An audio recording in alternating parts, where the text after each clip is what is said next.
letter. It's very nice of you. I really appreciate this chance to talk a little bit about the Foreign Service and my life in it. Before I start, I should say that it's customary in this sort of situation that I say that any views I express are my own and should not be taken as the views of the U.S. government. I'm not sure I have to say that anymore since I'm not a government employee anymore, but anyway, that's the way it is. I thought I'd start by telling you a little bit about my background. I was born and raised in St. Louis, Missouri. Very Midwestern, insular childhood. I went to a two-room school for much of grade school. I lived in the suburbs, which was almost country at that time. And the only people that I knew for the most part who had traveled were people of my father's generation who had been in the military during World War II. My parents certainly never took international trips at that point in their life. Later, mostly to visit us, they did. At that time, it certainly was not something that they would ever have considered. My mother's cousin had been a missionary in China, and she and her family were there until the communists came and they had to leave in late 1949. And so they had just been back a few years from when I can remember things. And my cousins would talk about when they were little and growing up in China, and it was very fascinating to me, this very exotic sounding place compared to where I lived. And I was always very interested in faraway exotic places. When I was in grade school then, my godmother, who had been my mother's roommate when she was in nursing training, became a missionary and moved to Hong Kong. And so through the years I would get letters and little packages from her. And it was, once again, the one thing that contact that I had with a foreign place. I loved the idea of foreign food. Sometimes we'd go to a Chinese restaurant in St. Louis, and just anything far away fascinated me, especially India for some reason. I think just because it was so exotic sounding. And then when I was in high school, you may remember Jackie Kennedy went to India, and especially the Taj Mahal in 1962. And so that, I think for the first time, I was old enough to actually read stories in the paper about places like India. In high school, I studied geography for the first time, and I still remember that we had these beautiful geography books with pictures from all over and beautiful maps, and I would sit there and look at the maps and just plan trips in my mind of where I might go, although the chance of actually doing that seemed fairly remote.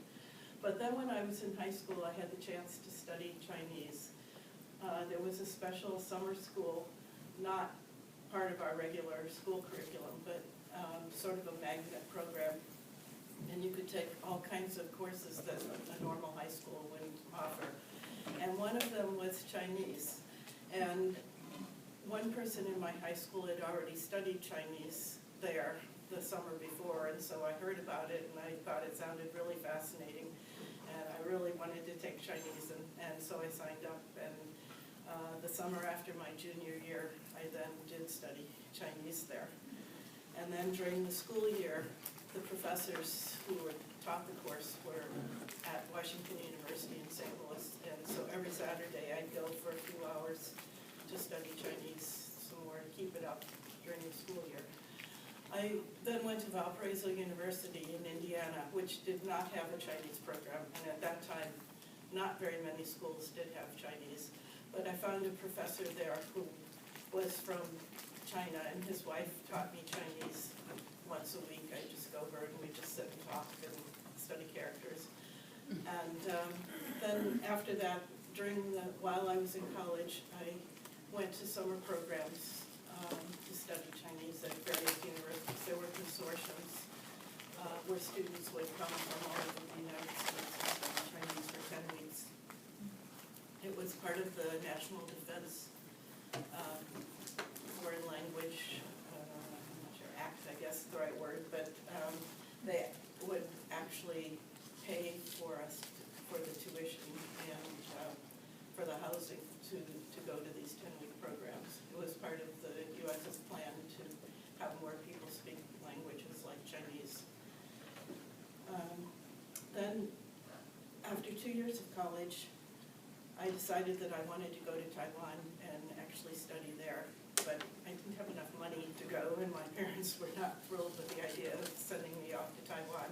So I quit school and I worked in St. Louis for a year and saved my pennies.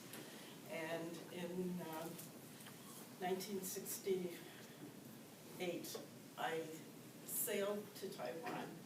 You still could sail in those days. I took American President Line, Preston, Cleveland, and sailed to Japan, and then took another ship from there and went to Taiwan. And I studied Chinese there for the rest of that school year. Then when I came back, I went back to Dabo and I finished my degree. I actually majored in English and minored in geography. After I graduated, I worked in St. Louis for a while, and the person that I mentioned previously who had been in my high school who had also studied Chinese and I were dating by then, and we got married eventually. He had just joined the Foreign Service the month before, and so we got married, and a few weeks later went off together to Taiwan, where he studied Chinese, more Chinese, and then we went to his first posting, which was in Hong Kong.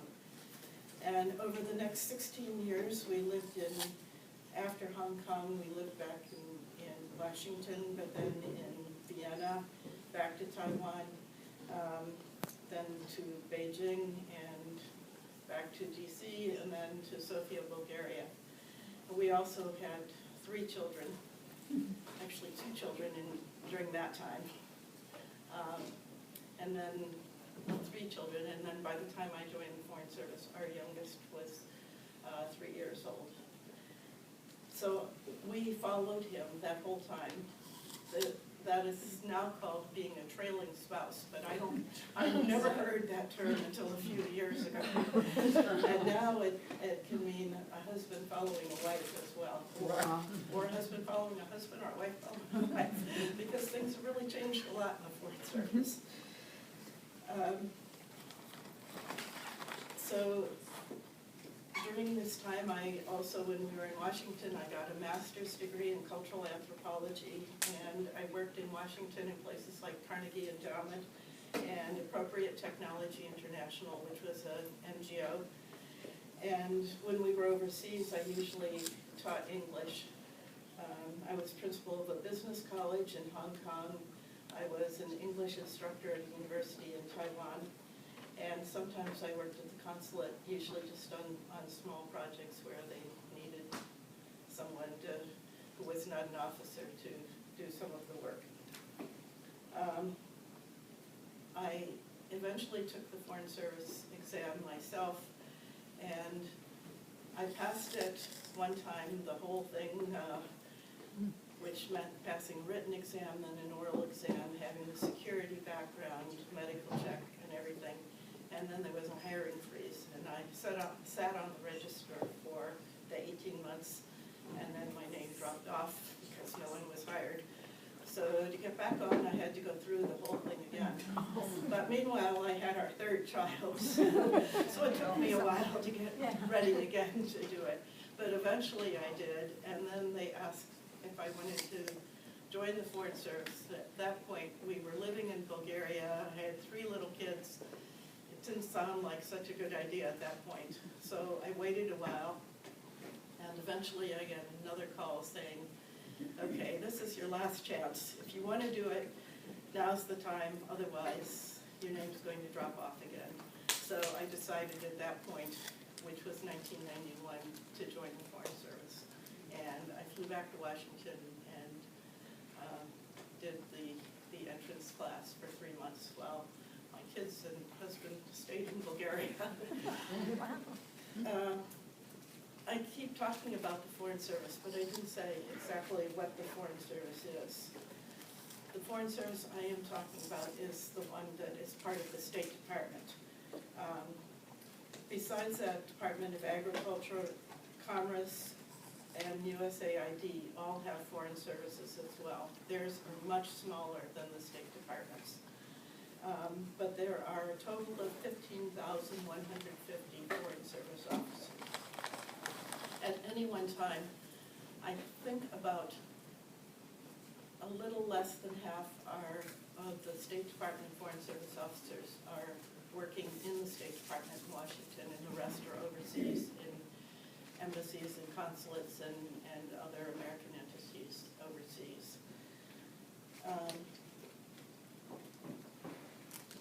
To be a Foreign Service officer, I mentioned you have to pass the exam. You have to be worldwide available, which means having a top secret security clearance, having the medical clearance, and having a language, which you do not have to have the language when you first join the Foreign Service. They will teach you, but you do have to pass an exam and get off language probation. And through the years, you have to study various other languages as you get assignments where you need the language. And then you can test and you stay on the register for that language, I think, for 5 years. After that, you have to test again to have that level. In the State Department, most officers are political, consular, economic, management, or public diplomacy, which used to be USIA. It's now part of State Department, and it's called public diplomacy rather than USIA. I was interested this week to get the Washingtonian magazine and note that among the great places to work in D.C., one of the ones was the Department of State, right there. I also noticed that it was on the same page as Bosses from Hell. One thing about the Foreign Service is that if you wait long enough, either you or your boss gets moved someplace else, often far, far away. So I said that I would be talking about women in the Foreign Service. Although they've made significant progress, women have yet to receive fully equal treatment in the Department of State.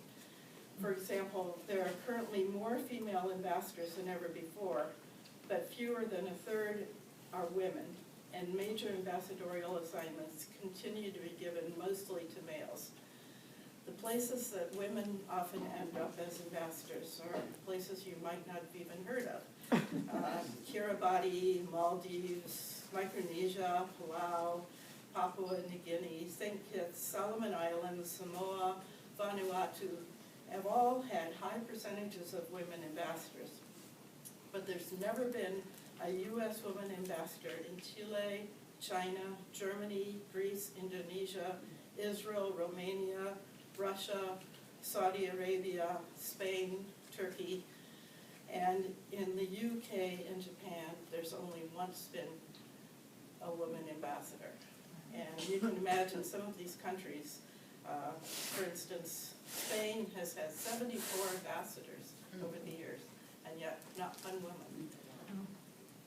In the early years of the American Republic, women were prohibited from carrying on government, from working on government property, and thus couldn't be hired by the Department of State or any other federal agency. They did, however, represent their country as wives of diplomatic and consular service personnel serving abroad. Spouses were expected to socialize with their foreign counterparts, host receptions in their homes, volunteer for various charities, and in the latter part of their diplomat husband's career, mentor the wives of lower-ranking officers. Abigail Adams, who is the wife of John Adams, was one of the first spouses to assist her husband in his role as an American diplomat. She joined him at his post in Paris in 1784. Following in her footsteps over the next 230 years were thousands of women who braved dangerous journeys, maintained households on Spartan budgets, gave birth to and raised children under conditions of inadequate medical services, and otherwise gamely survived in often inhospitable surroundings. Many diplomatic dependents through the years have died in shipwrecks, plane and car crashes, from illnesses or accidents, during epidemics, natural disasters, and terrorist attacks. In the modern era, before their liberation in 1972, and I'll talk about this a little more, the performance and personal qualities of Foreign Service wives were a part of the confidential sections of their husband's annual performance evaluations. And it wasn't even shown to him, so he couldn't even defend his wife if he wanted to. During the 19th century, more and more women were hired as part-time and then regular State Department employees, mainly in clerical jobs. The women made periodic attempts to enter the full-time Foreign Service ranks. It was not until 1922 that Lucille Atcherson became the first woman to be accepted. Atcherson passed the diplomatic service exam with the third highest score that year, and in 1925 was assigned to the U.S. legation in Bern, Switzerland. She resigned in 1927 to get married. Then in 1924 was the Rogers Act. Some of the provisions of this were that it merged what had been previously separate diplomatic and consular services into the unified Foreign Service. It set up a personnel system for assigning diplomats and support personnel. Previously, it had been pretty much who you knew and how much money you had, where you might get assigned. It also set up the competitive examinations to hire new personnel. And it was the first time that there was promotion through merit. It also set up a retirement age of 65, which was then later lowered to 60 in 1946. It was felt that living overseas was difficult, and you should be able to leave early if you wanted to. A woman named Patty Field was the first woman to enter the Foreign Service after the passage of this Rogers Act. She was sworn in 1925 and served as a vice consul in Amsterdam. She later resigned in 1929 to accept a job with the National Broadcasting Corporation. Ruth Bryan Owen, a former U.S. representative for the state of Florida and the first woman to serve on a major congressional committee, was the first woman to serve as chief of a U.S. diplomatic mission. In 1933, President Roosevelt appointed her minister to Denmark, where she served until 1936. During World War II, the limited number of men available increased, and the increased need for diplomats, as we were having relations with more and more countries, created unprecedented opportunities for women in all parts of the State Department, including the Foreign Service.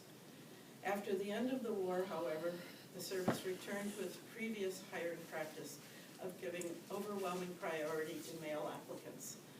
Among the small number of women who enjoyed success in diplomatic service was another political appointee to serve in Denmark, Eugenie Moore Anderson, who was the first woman to hold the title of ambassador.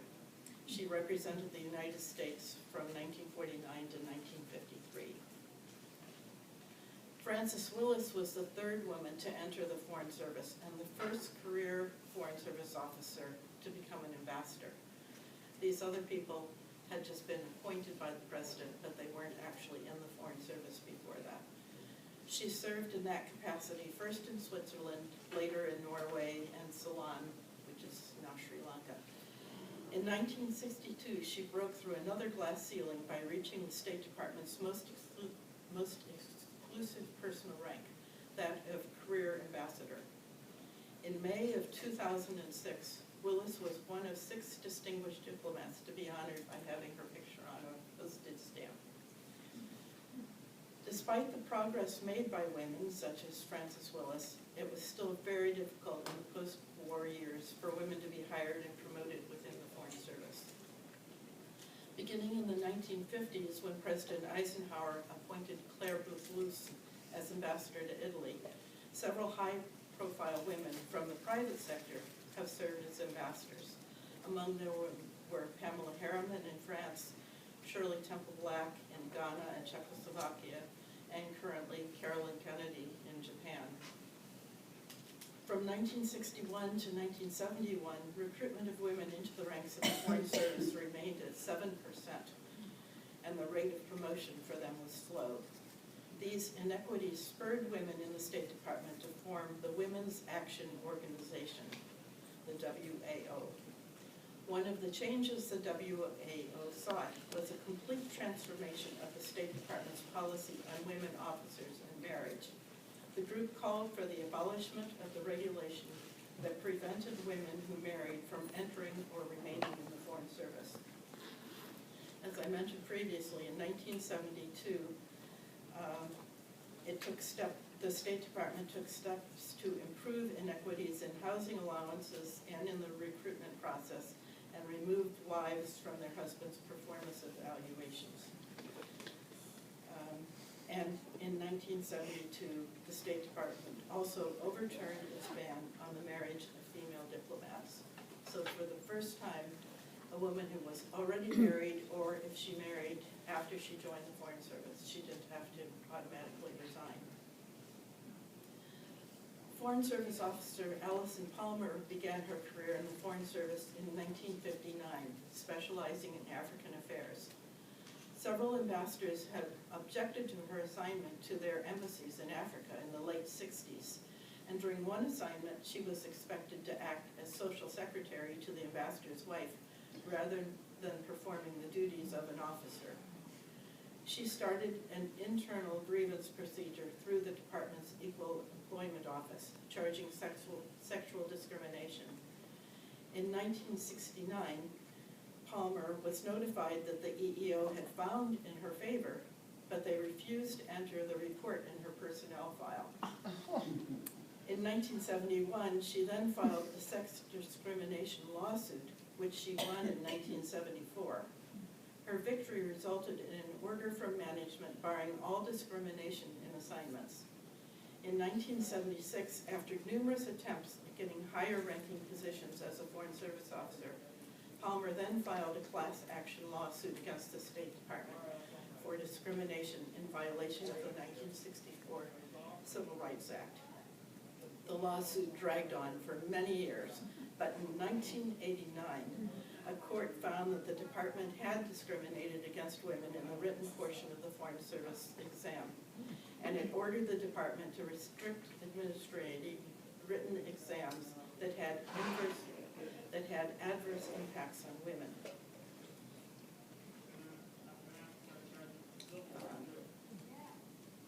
In 2010, Allison Palmer decided to terminate the lawsuit as all parties agreed that the State Department had finally demonstrated compliance of the court order by making reparations to women who had been affected and modifying the hiring systems. Allison Palmer was 76 years old at this time, and obviously long retired. Though controversial within the Foreign Service, the Palmer lawsuit helped pave the way for new opportunities and improved conditions for women. In 1973, Carol Leys became the first female Assistant Secretary of State, and in 1977, Lucy Wilson Benson became the first female Undersecretary of State. Roxanne Ridgway became the first woman to head a regional bureau when she was appointed Assistant Secretary for European and Canadian Affairs in 1985. There, as I'm sure you all know, there have now been 3 female Secretaries of State. Madeleine Albright in 1997, the first woman of color, Condoleezza Rice in 2005, and Hillary Clinton in 2009. In 1985, 80% of the Foreign Service professional staff was male, and 72.5% were white males. Among the minorities, 5.5% were African Americans, 3.5% Hispanic, and 0.7% Asian American. 20 years later, In 2005, the male-female ratio was 66 to 34, and white males constituted 54% of the total. The African American percentage was up to 6.5, Hispanics 5.2, and Asian Americans also at 5.2. Between 1985 and 2005, the numbers of Native Americans, Alaskan Natives, Native Hawaiians, and other Pacific Islanders remained very small, rising from 0.4% to 0.7%. According to the latest statistics, the male-female ratio is about 60-40. 82% of the Foreign Service officers are white, 7% are Asian American, 5.4% are African American, and 5% Latino. In contrast, the U.S. population is more than 50% female, more than 17% Hispanic, and more than 14% African American. Meanwhile, the effort to recruit talented women and members of minority groups continues. The numbers are slowly expanding. Minorities are serving and competing in every Foreign Service function, and they are no longer channeled according to their heritage to particular geographic regions. In addition to efforts to encourage women and minorities to take the Foreign Service exam, special academic scholarship opportunities are offered aimed at recruiting Hispanics and African Americans. After I joined the Foreign Service in 1991, I became a non-immigrant visa officer in Guangzhou, which is Canton in southern China. After that, I worked in the department in Washington. I was in the Visa Legal Office and in the Overseas Citizen Services Office. The Overseas Citizen Services Office is the office in Washington that is the contact for the officers who are overseas who are doing American Citizen Services work. This is the office that does things like issues passports, visits Americans who've been arrested, registers the births and deaths of American citizens overseas, helps Americans who are indigent, helps get Americans back to the United States for one reason or another, either because they have no money or more recently, the most common reason is because of mental problems and they can't deal with their situation. So we help them get back to the United States. And if an American has a serious injury overseas and there's no one else there, we would probably go to the hospital and visit them and see if there's anything we can do to help them. If someone dies overseas, we help ship their ashes or body back to the United States or help find a local place for burial. We also do things like notarial services and things that in this country the federal or sometimes the state government would handle, like voting information, income tax forms, things like that. We don't, of course, issue anything like a driver's license because that's something that each state handles. But we do notarial services. So if you need something notarized while you're overseas, generally speaking, a U.S. embassy is the only place that you can have it notarized since there's no state notarial offices overseas. Besides being a consular officer, I also served 3 years as a refugee officer in the State Department for all of Southeast Asia.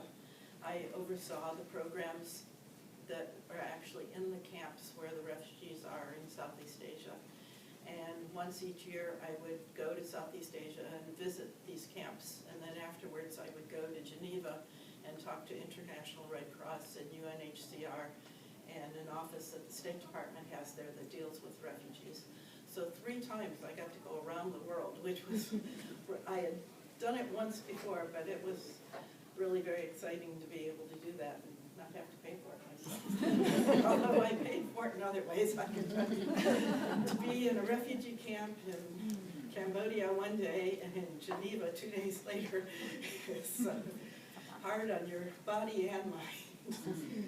Although it would probably be worse going the other way. So the jobs that I held otherwise, besides the refugee officer, which was the only job that I had that wasn't a consular officer job, I was chief of American Citizen Services in Berlin, and I was also chief of American Citizen Services and Adoptions in Guangzhou. So 12,562 of the Chinese orphans, former orphans that you see walking around, are ones who probably went through my office. And then my final job was being the ACS chief, American Citizen Services chief in Beijing. And I retired from there in 2012. There is a program that former Foreign Service officers, especially consular officers, can work and help out when there's a shortage in some post. And so I spent 7 weeks in Bangkok 2 years ago and a month last year in Beijing, helping out the embassies during their crunch periods. As we all were very aware this past week with everything happening in Paris, you may have seen, if you were watching CNN or probably the other stations as well, number was flashed up on the screen several times, a 202 number saying, if you need help or if you want to report someone missing or have questions, call this number in Washington, D.C. And then underneath there was another number and it said, if you are in Paris and you need help, call this number. The State Department has an operations office that runs 24 hours a day. And in a time like this, when there's something happening in the world, something big that affects Americans, a task force is set up. And I can assure you, Friday night, telephone calls went out to many, many officers, both in Paris and in Washington, saying, get to work right now, all hands on deck. And one of the things that we do is serve as the office that keeps track of the Americans who might have been injured, killed, or are just missing after something like that. It's probably easy in a place like Paris because they have good communications. Everything happened in the capital city, but often something will happen overseas in a remote location, especially something like an earthquake, which then cuts off that area from communications. And it is the American Citizen Services Office and anybody else who can be pressed into service usually to actually go out if necessary and try to find where the Americans are and how they're doing.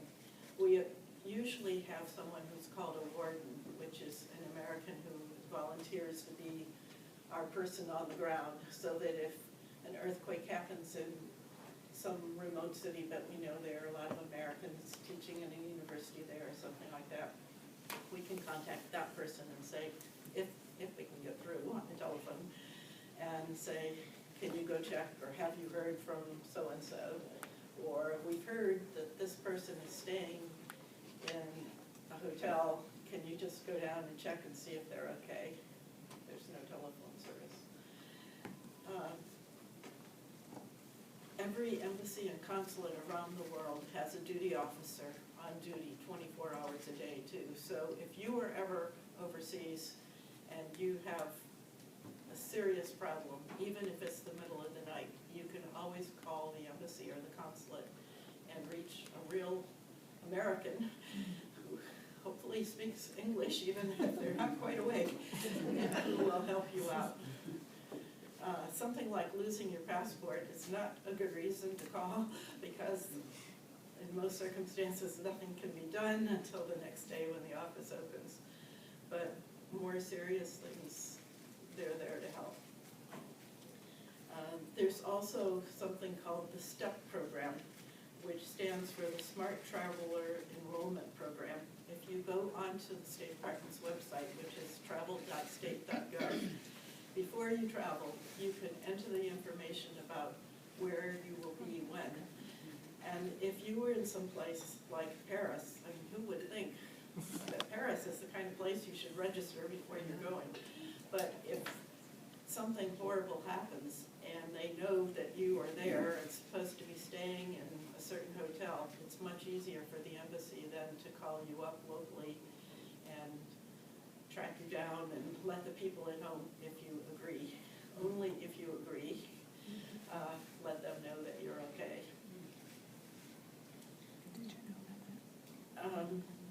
I would just conclude by saying that foreign service life can be very difficult, moving around a lot. I counted up, I think, 17 major moves. That's not counting the temporary duty, 3 months here, 5 months there, sort of thing. And you often live in difficult circumstances, what the Chinese call exciting times. Especially, you may have your children with you, and which makes, I think, being in a difficult position even worse. But it's very gratifying to have a job like I had, where you're helping Americans and educating people in whatever country you are about what our country is like. And I think sometimes just the fact that we are living there with our families is the sort of thing that is an education in itself.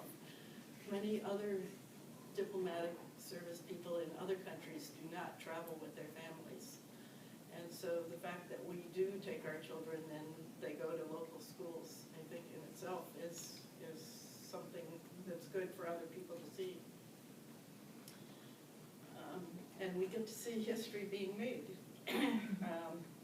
I met Nixon and 5 of the 7 presidents who followed him just by being in the right place when they came to visit an embassy. Sometimes you can even influence history.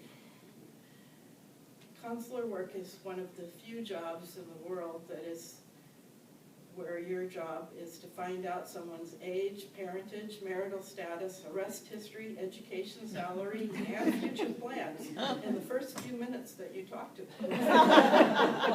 So if you like being nosy, it's okay. Wow. If you or someone you know is interested in working at the State Department or joining the Foreign Service, that same website that I mentioned, travel.state.gov, tells you how to do it. Are there any questions? Was your husband a Foreign Service officer at the same time you were? Right. Were you at different? He was an officer for 16 years before I joined. And then after I joined, we served together, which was not always easy. He took a consular job at one point, which was not what he wanted to do because he was a political officer. And at one point, he was in Berlin and Vienna, or I was in Berlin, and he was in Bonn and Vienna, and would just come back every other weekend or so on the train for the weekend. But otherwise, we did serve in the same places. And then he retired, I think, 9 years before I did because he had joined so much earlier. And a lot of married couples, though, do end up serving in different places, or one of them will take off for a few years, or take jobs that they don't really want just so they can be in the same place. But I think something like half of the Foreign Service officers are now married to someone else who is in one of the foreign services or some other government job overseas. So it is very common now. What choice did you have in what stations you were sent to? Did you ever have a choice where you went? Yes, when it's time for you to move, and each assignment is for 2 to 4 years, depending on the assignment. Jobs in Washington are almost always for 2 years.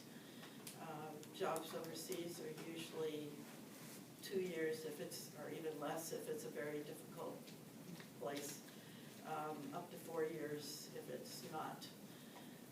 But a list is published showing all the open positions coming open in the following year, or sometimes even sooner. Like the jobs that are in China, they advertise 3 years before because it takes 2 years to learn Chinese. So if you don't have Chinese, you can then go back to the Foreign Service Institute if you want to take that job. So they have to advertise those really far out. And then sometimes, of course, things change and you're studying some language and the job disappears, or we break relations with that country or something. As you can imagine, especially when you're doing things very far ahead of time, things can change. But yes, you do send in a list then of, I think, about 12 places that you'd be willing to accept. And then they look at the list and tell you where you're going. Or Can you ever say no? suggest some other places. Can you say no? Once? If you bid on a job, I think it's very difficult to say no, because bidding on a job means that you're willing to accept it. And there are all sorts of parameters, like you can't just put all jobs that are in London rather than you have to put several hardship jobs down. You have to put jobs that are not in your area. So a consular officer has to put down several other jobs as well as a consular job.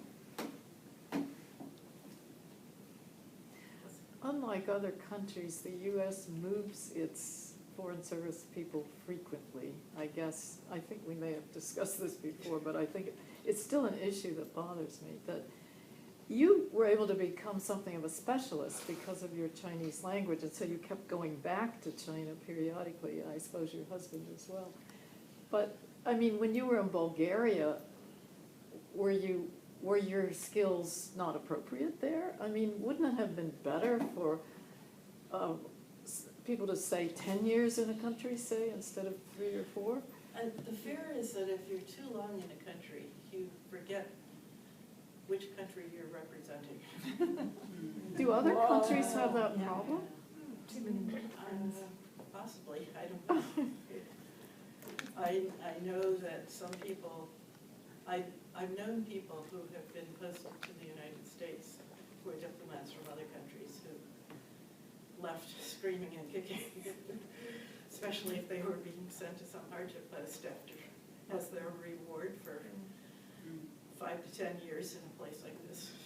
I mean, when I lived abroad and I had friends that worked with the embassy, and they often knew less about, what life was like on the streets and with the common people and with the people. They were asking me for information. And I thought, there's something wrong here. These people are supposed to, they're supposed to know something about the country that they're living in. And well, I think that's certainly one reason not to move so frequently. But on the other hand, I can assure you they knew things that you didn't. I'm sure. I'm sure. Yeah. And supposedly you should be able to do your job wherever you are. And you do get language study before you go to any country if you need to have the foreign language, which for a consular officer you always do. But many of them were not very good at the local language, even though they had studied it. They weren't getting much practice. They could do a visa interview. They could find out things like the salary, the parentage, the hopes and dreams of the person. So they probably couldn't do what you could do, but they could focus on what they needed to. Okay. I can tell you a funny story about that. When we were in, let's see, where was that? In Taiwan, and we were in in Guangzhou, and one of the junior officers, first tour officer, who had just studied Chinese and had just come there, and we were all having dinner together in a Chinese restaurant. And we had the big bottles of Coke in the middle of the table. And somebody knocked one of them over, and it was fizzing and running everywhere. But we were all back in sort of a private room, so there was no waitress right there to see what happened. And so he said, "I'll get help," and he went running out to get a cloth to clean it up. He was gone for the longest time, and he finally came back, and we said, "What took you so long?" And he said, "I didn't know how to say I knocked over a bottle of Coke. I had to say a weapon of mass destruction was detonated on our table." And they didn't know what I meant. Which is, of course, just joking, but that is the sort of thing that sometimes the everyday things, especially, we haven't picked up because we spent so much time talking about bilateral relations or weapons of mass destruction, which I can assure you I didn't need on the visa line either. Are you planning on going to the United States to set off a weapon of mass destruction? What would be your advice for women who are considering foreign service? I would look at the website where they have samples of the exams and tell you exactly what all you have to do to get into the Foreign Service. And before I took the exam, I would do a lot of wide reading in American history, literature, culture, just to prepare myself. And even more so, I think, for the oral exam, because you can guess on the written exam, not so much on the oral exam. But if you're talking even more broadly, like what kind of background, I think almost any background. If an English major with a master's in cultural anthropology can get in, anybody can. But I think that certainly people who have a background in political science or American history have an edge, especially if they want to be a political officer or econ background. And I don't think the rules have been changed. You don't even need to have a college degree, although I can't imagine in this day and age anybody getting in, because almost everybody has a master's or a law degree these days who gets into the Foreign Service. But especially when I was first in the service, there were a lot of officers who had been in the military during World War II, or probably even later during the Korean War, who did not have a degree but had gotten in because they had been in the military, they'd had a foreign language, and had security clearances probably. So it wasn't so unusual back then. How do your children react to having a foreign service upbringing? Well, I guess the good thing is they don't know any better. No, it's been interesting. Our oldest child has itchy feet. She'd love to live any place. She currently is living in Hawaii. Well, currently she's in DC for a couple of days visiting. I'm going to see her tomorrow, so I'm very excited about that. But she's very adaptable. She speaks several foreign languages. She went to Sweden to get her master's degree. So for her, it was great. Our middle child, our first son, did not like it. He had a really hard time adjusting. I don't think it would have been any different if we lived in the same place in the US. Change is not easy for him. It still isn't to this day.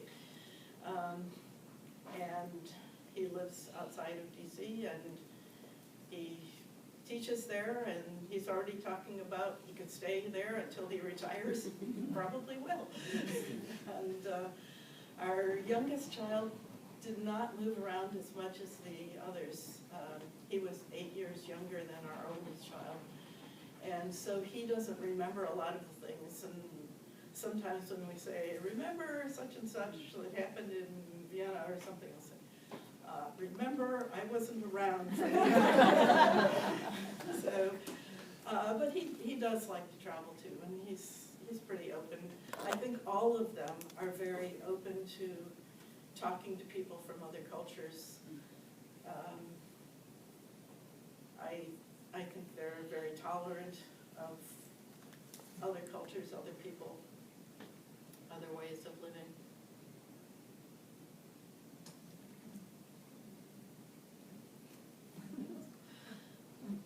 I'd like to thank, I was particularly interested in your history of the discrimination against women.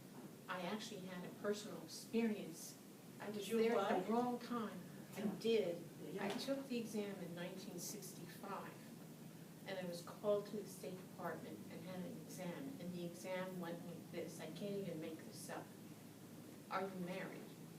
No. And then they'd ask something about current events. Are you engaged? No.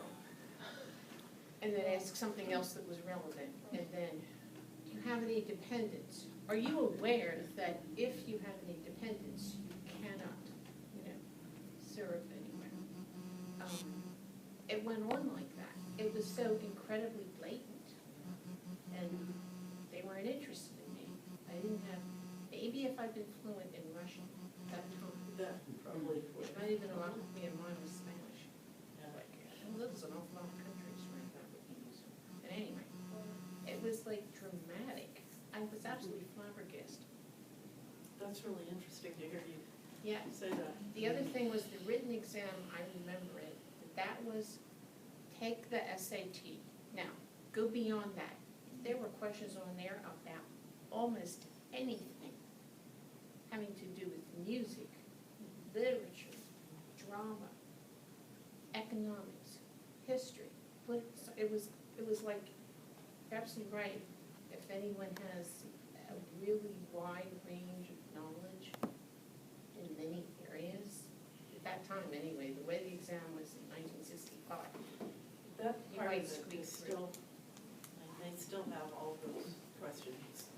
The other thing was you didn't mention, was my understanding was at the time, because I was so taken aback by that experience, there were a great many people who said, hey, if you're a white man and you're not from an Ivy League college, or you're from somewhere like in the Midwest or something like, you're gonna be on the bottom of the list.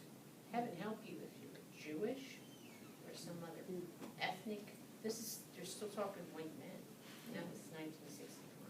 When my husband joined, it was the end of 1973, and at that point, they were trying to get people supposedly who were not Ivy League and not East Coast. Eastern, right. And if that was true, which I think it probably was, because he was from St. Louis as well, and he had a master's from Washington University, not from Harvard. But it was in political science, and so was his undergrad, so maybe that helped, I don't know. But the part that I mentioned about the women having, the wives having to be on their husband's annual report and having to listen to the ambassador's wife. We got married in January of 1974, and this changed in 1972. I had no idea when we got married what could have been if things hadn't changed. Although I must say, especially when we were first in the Foreign Service, I sort of felt sorry for the ambassadors' wives because they still had all the responsibility, but they couldn't ask the other wives at that point. They couldn't order the other wives to pitch in and help. They had to just request and beg, but there was nothing they could do if someone decided they didn't want to help out. Kathy, how close the TV show, Madam Secretary? I know it sounds weird, but something you said here about not being married, no dependents, this actress, let's say, was very angry, and she finally said, well, the reason why I get all the unknown countries, because I'm not married, I'm female, they give me the low. So how much of what we're seeing there is somewhat accurate, true? You know, I haven't ever watched the program. There was a program on, it's been a long time now, and I can't even remember, I think it was just called maybe Embassy or something like that, where there was a woman who was a Foreign Service officer, and she was assigned to London, and it was wildly inaccurate. For instance, she had a roommate.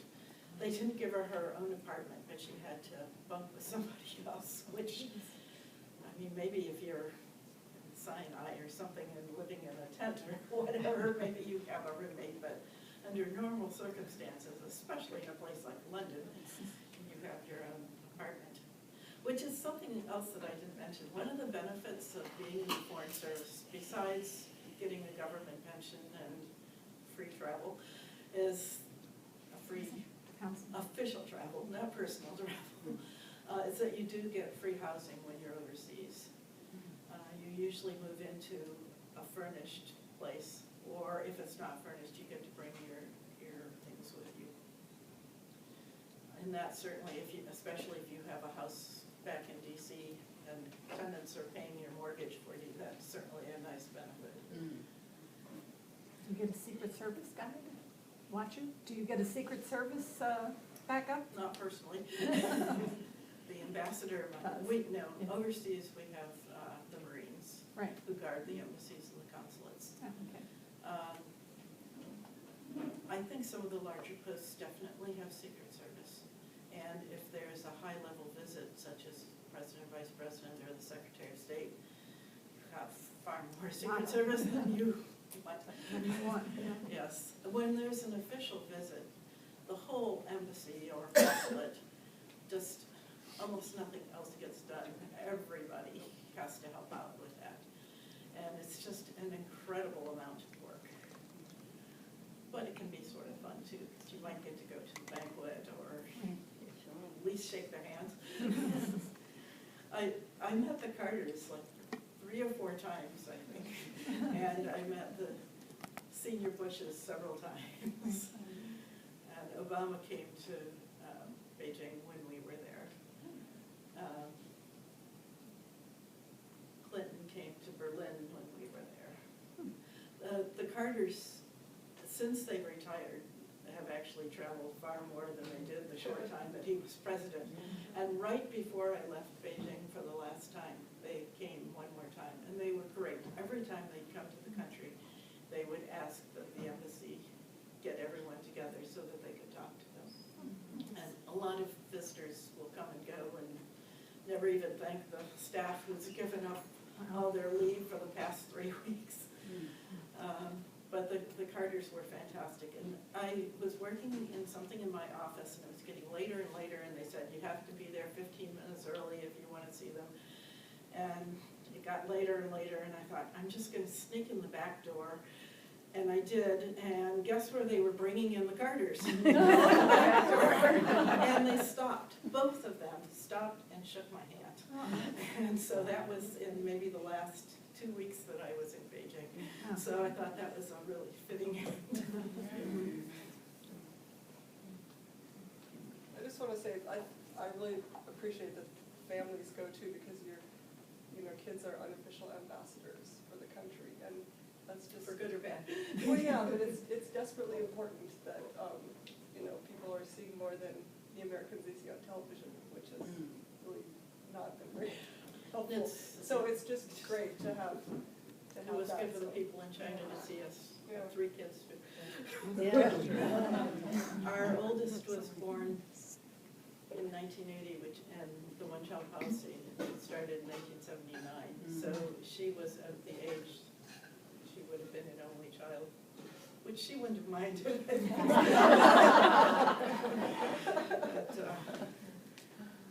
I always thought it was interesting just to see our kids compared to the local kids.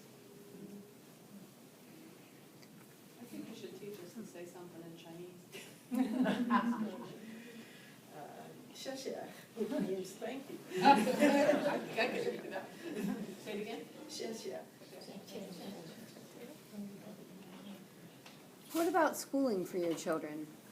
Our kids always went to either international schools or in some places there were American schools. When we were in Berlin, they went to a local school, but it was more international than most local schools. They had English and German both, so some of their classes were most of their classes were in English, a few were in German. But almost every place that's large enough to have an embassy has one of those kinds of schools. If not, the State Department will pay for your child to go to boarding school, or either in a nearby country or back in the United States. Kathy, do you think that we are placing enough emphasis in our schools on learning foreign languages at an early age so the young people can become fluent in this and then possibly go out into the world being very vocal and knowledgeable about the language? Well, we certainly don't give as much emphasis as the whole rest of the world does. That's what I'm asking. And it's certainly to our detriment. Beg pardon? It's to our detriment, Yes. I think. We're lucky because we can get by with English almost any place, especially any place where a tourist goes. But even just learning to say, "Shasha," will get you far. And people are glad if you try saying something in their language, even if you mull it. You know, we can almost relate that back to Adams County, because I had an incident last week when I was at the hospital, and there was a young couple, and the woman was in gynecology for an operation. They had a wonderful interpreter come and speak to her husband, which was so important to make him feel comfortable. And that's probably what you had to do. in many Especially cases. a situation where you're dealing with a sick person. Yes. It's horrible enough to be sick in a strange place, but then if you can't speak the language, and of course in a hospital, there's a good chance you're dealing with a lot of people that don't speak English. So this young man was a godsend.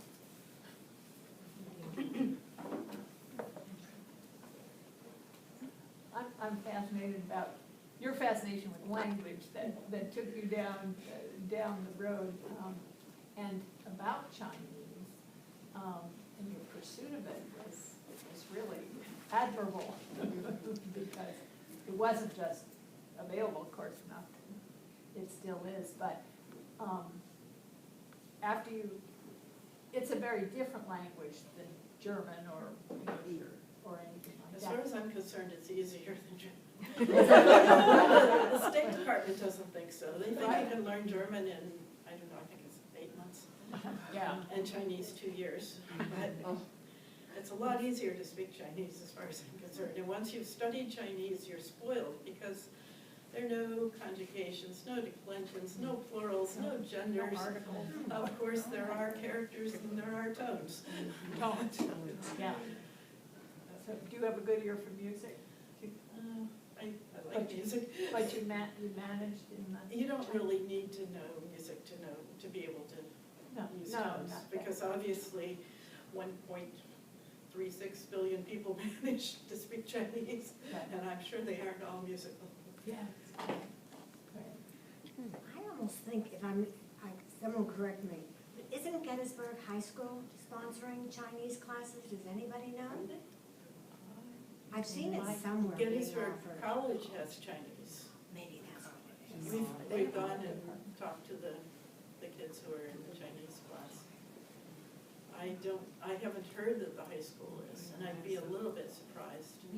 Although there's a big program now called Confucius Institute, and a lot of Chinese teachers from China are coming to the United States and teaching Chinese, even at the grade school level.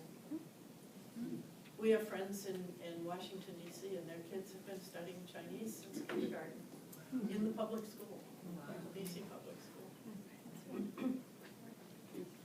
Can you then write in Yeah. that language comfortably? Yeah. Okay. It takes a long time, but to learn it, and it's really fast to forget.